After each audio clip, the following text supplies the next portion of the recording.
Imagine a world, one language, one project, one towering goal.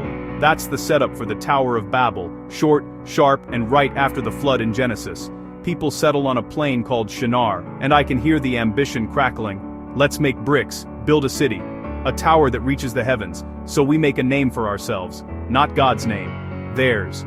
So the story turns. God comes down, sees the project. If this is what unified humans can do, nothing will be impossible for them. Then, confusion. Their language splinters, the work stops, the city scatters. In Hebrew, Babel puns with Balal, to confuse. It's a neat just so story, why the world has so many tongues, and why human pride can crumble like sun-baked brick. But here's where myth meets history. Babel isn't just a fantasy city. It's the Hebrew form of Babylon.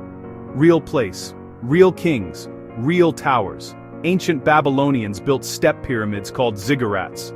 Stairways for the gods, not elevators for humans. The most famous?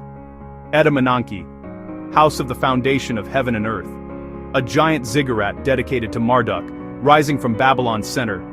Think massive mud brick core, glazed bricks outside, and bitumen. Exactly the stuff Genesis mentions, bricks for stone, and bitumen for mortar. We know Etemenanki existed. Archaeologists found its footprint. Babylonian tablets list its dimensions. Later rulers like Nebuchadnezzar II bragged about restoring it. Was it to the heavens? Not literally, but for an ancient traveler, it would have looked like a human-made mountain scraping the sky. And the language twist. There's an older echo.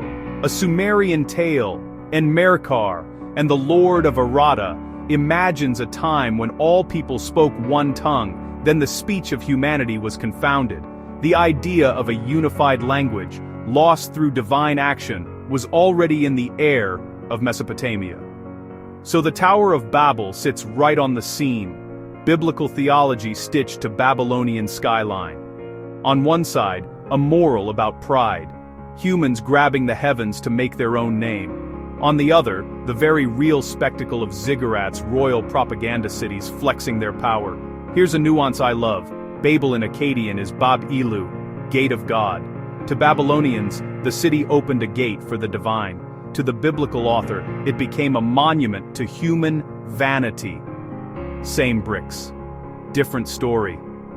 And what about Nimrod, the mighty hunter later linked to the tower? That's a later tradition, not in the Genesis tower passage itself. The core text stays tight: a city, a tower, a motive. Make our own name and a countermove, diversify language, disperse the project. What does it mean now? I read Babel less as a ban on ambition, and more as a warning about uniform ambition. Unity isn't the same as uniformity. When everyone speaks one language, literally or culturally, it's easy to build fast, and easy to forget why we build. Today, we stack our own towers. Data centers, rockets, AI. The question isn't whether they reach the heavens, it's whose name they carry, and who gets left voiceless in the process. Myth gives the meaning. History gives the scaffolding. Between them, Babel still speaks in many languages about how far we should go and how carefully we should climb.